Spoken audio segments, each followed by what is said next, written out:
છેલ્લા 2 વર્ષથી અપહરણ તથા પોક્સોના ગુનામાં નાસ્તા પડતા આરોપીને પકડી પાડતી પાંડેસરા પોલીસ મહેરબાન પોલીસ કમિશનર સાહેબ શ્રી સુરત શહેર તથા સંયુક્ત પોલીસ કમિશનર સાહેબ શ્રી સેક્ટર 2 સુરત શહેર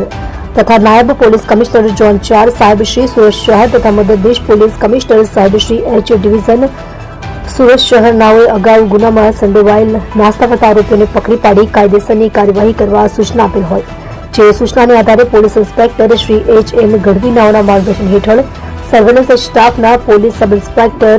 શ્રી એન ટી પુરાણી નાઓ આજરોજ સર્વેલન્સ સ્ટાફના પોલીસ માણસો પેટ્રોલિંગમાં હતા. દરમિયાન એએસઆઈ ખોડુભા સબળસંગ તથા પોલીસ કોન્સ્ટેબલ અજીતસિંહ મોતીભાઈ નાઓએ ચોક્કસ સંયુક્ત બાતમી હકીકતના આધારે પાંડેસરા પોલીસ સ્ટેશન એ ગુનો રજિસ્ટર્ડ નંબર 2023 ઇફિકો કલમ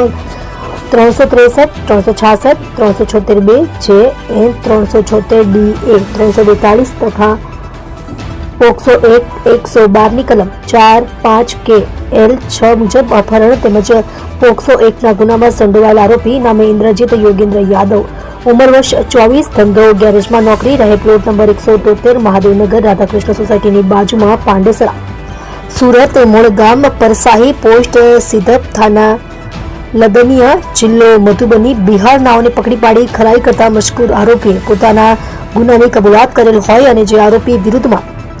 CRPC કલમ 70 મુજબનું વોરંટ મેળવેલ હોય જે મજકૂર આરોપી વિરુદ્ધમાં કાયદેસરની કાર્યવાહી કરેલ છે.